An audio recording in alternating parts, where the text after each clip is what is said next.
Lukas 22. Perayaan roti tidak beragi yang disebut Paskah sudah dekat. Para ketua imam dan guru Taurat sedang mencari jalan untuk membunuh Yesus dengan diam-diam kerana mereka takut akan orang ramai.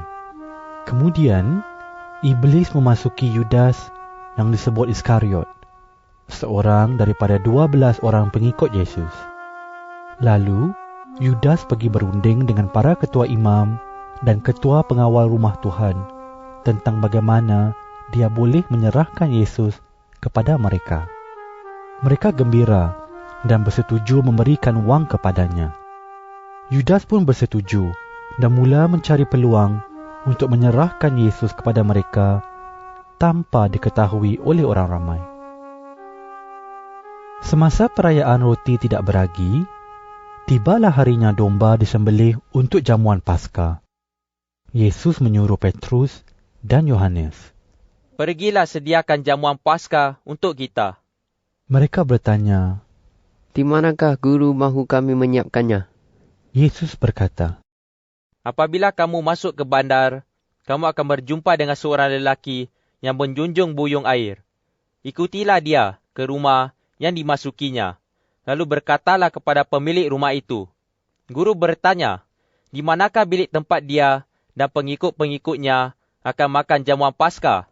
Tuan rumah itu akan menunjukkan sebuah bilik besar di tingkat atas yang lengkap dengan segala perabotnya. Siapkanlah segala-galanya di situ." Mereka pergi dan mendapati semuanya seperti yang dikatakan oleh Yesus. Lalu, mereka menyediakan jamuan Paskah. Apabila tiba waktunya untuk makan jamuan Paskah, Yesus makan bersama dengan rasul-rasul itu. Dia berkata kepada mereka, "Aku ingin sekali makan jamuan Paskah ini bersama-sama kamu sebelum kematianku. Percayalah, aku tidak akan memakannya lagi sehingga makna perjamuan ini dinyatakan di dunia baru Allah." Setelah itu, Yesus mengambil sebuah cawan berisi wain. Dia mengucap syukur kepada Allah, lalu berkata, "Ambillah cawan ini dan bahagikanlah antara kamu sendiri.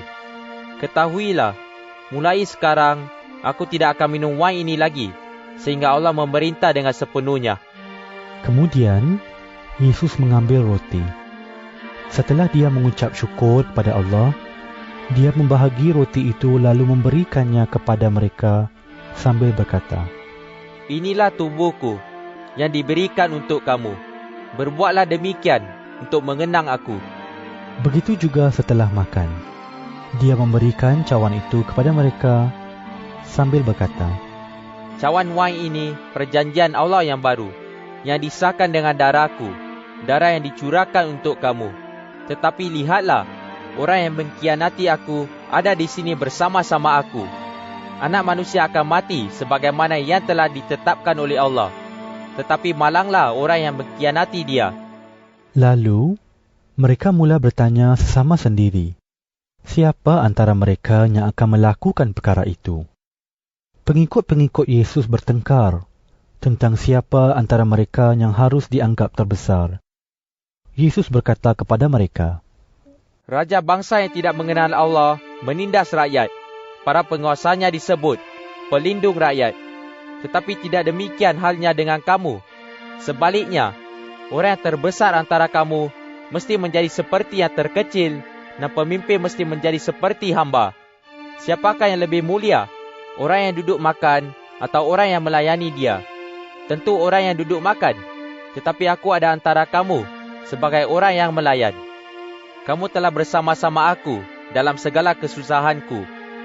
Sebagaimana Bapa-Ku telah memberikan hak kepadaku untuk memerintah, aku juga akan memberikan hak itu kepada kamu. Kamu akan makan minum dengan aku dan memerintah bersama-sama aku pada waktu aku menjadi raja. Kamu akan duduk di atas tahta untuk memerintah 12 suku Israel."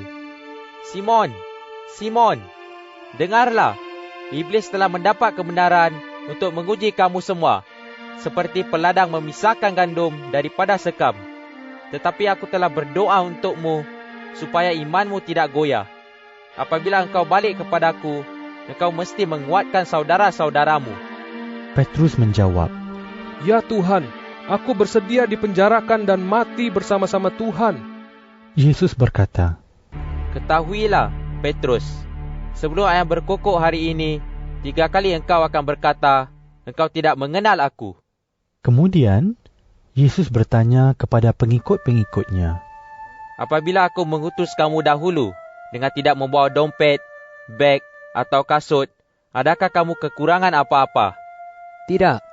jawab mereka. Tetapi sekarang, Kata Yesus, orang yang mempunyai dompet atau beg mesti membawanya, dan orang yang tidak mempunyai pedang mesti menjual jubah untuk membeli pedang. Ketahuilah, ayat Alkitab ini mesti berlaku kepada diriku. Dia dianggap sebagai penjahat. Apa yang tertulis tentang diriku sedang berlaku sekarang ini. semua pengikutnya berkata. Tuhan, lihatlah, di sini ada 2 bilah pedang.